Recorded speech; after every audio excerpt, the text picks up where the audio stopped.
It's a little like baseball. You can't be an umpire and own one of the teams that's in the game. Well, it's Sunday, March the 10th. Last week, a federal judge said Paul Manafort led an otherwise blameless life. We will see this week if another federal judge set to sentence Donald Trump's former campaign chairman in Washington agrees. How can you possibly claim Manafort lived a blameless life? He's being sentenced for another crime next week.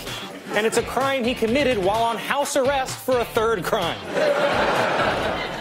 Well, this is the headline on Mother Jones's website this morning. A Florida massage parlor owner has been selling Chinese executives access to Trump at Mar-a-Lago, where the president happens to be today, I should add. Said massage owner did it by way of a website that sold access to the Trump family. Now, what makes this story especially sordid and fascinating is that the massage parlor owner mentioned in that headline is Li Yang, an entrepreneur from China who founded a chain of spas and massage parlors that included the one where New England Patriots owner Bob Kraft was recently busted for soliciting prostitution.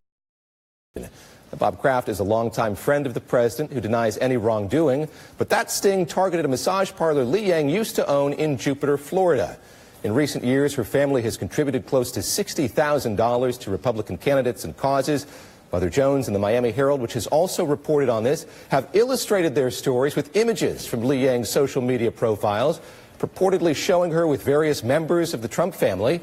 In the big picture, this has to do with access to the president. The Miami Herald first to report that, quote, as some established political elites have distanced themselves from the president, a new group of people is filling the open seats. Up with me this morning, Christina Greer. She's an associate professor of political science at Fordham University. Waleed Shahid is currently the communications director for Justice Democrats. He was a senior aide to the Alexandria Ocasio-Cortez campaign. Alona Minkowski is a senior reporter for Real Vision, and MSNBC's legal analyst Danny Savalas joins us as well. Christina, let me start with you and just get your broad takeaways from this reporting, again done by the Miami Herald and Mother Jones as well. What does it tell you about access and the transactional nature of this White House and this president? Right. I mean, it was solid reporting, but what was new?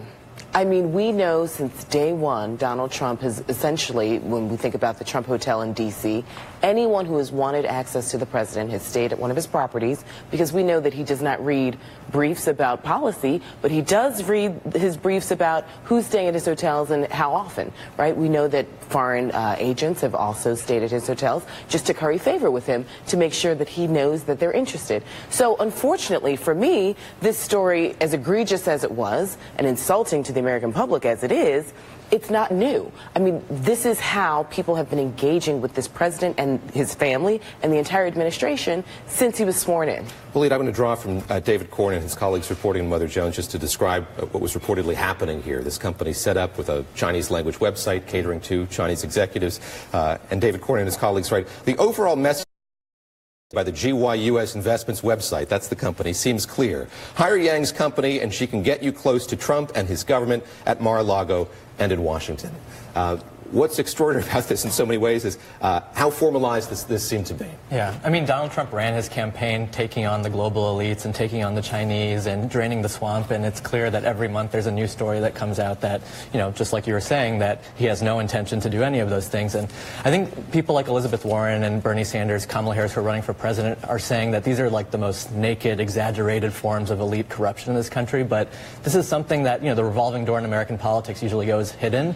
This is just it open, just showing that, you know, corruption is pretty rampant amongst the political elites, but this is obviously the most naked form of it and, you know, pretty disgusting. Lon, I want to get your reaction to this, that revolving door at Mar-a-Lago going round and round and round. Reportedly here you could pay some thousands of dollars to go to the New Year's party or the Super Bowl party and to maybe get a snapshot with the president, maybe with like his sister and her husband, among other like extended members of the Trump family. But what does that say just about his image and the way that his ability to be influenced is being projected outside the United States?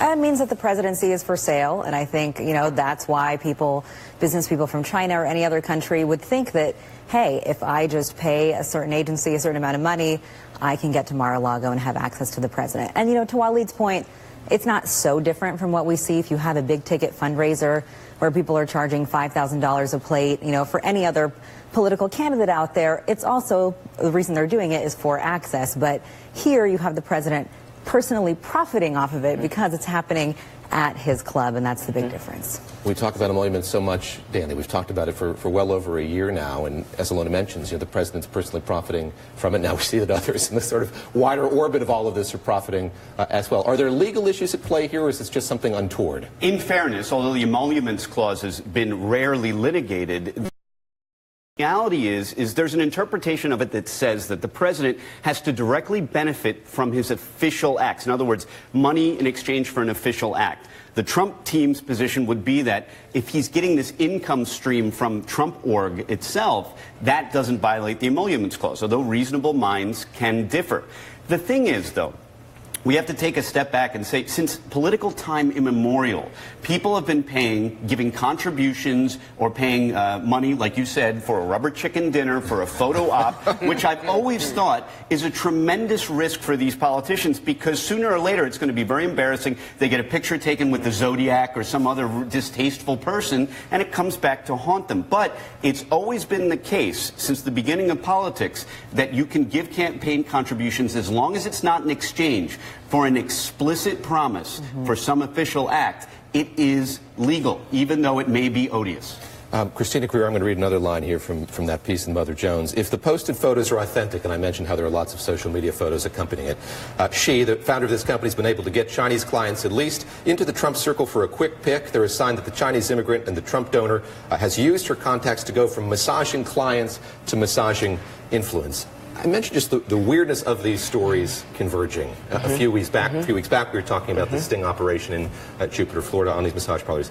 There is something weird and so classically of this time that you have the convergence of these stories in Florida. But I think it just goes to the types of people that Donald Trump has always surrounded himself with. I mean, the American public should be very concerned that this president has, roughly 25 of people in his sort of quasi-inner circle who are either indicted, on trial, or heading to prison, not jail. And so when we think about Jimmy Carter, who sold his peanut farm, right, because he didn't want it to seem as though he was possibly going to benefit from the office of the presidency, we now have who's nakedly saying, I'm not only going to go to Mar-a-Lago, people want to have their weddings there, but also the American public is going to pay for the Secret Service to stay at Mar-a-Lago or at Trump Tower, and I'm also going to raise the prices 3 times just so he is making money. Like, he is definitely benefiting from this, as are his children, as are so many people who know that the closer and the longer that they stay with this particular president, they're cashing in currently, but they definitely know if they don't go to prison that they will cash out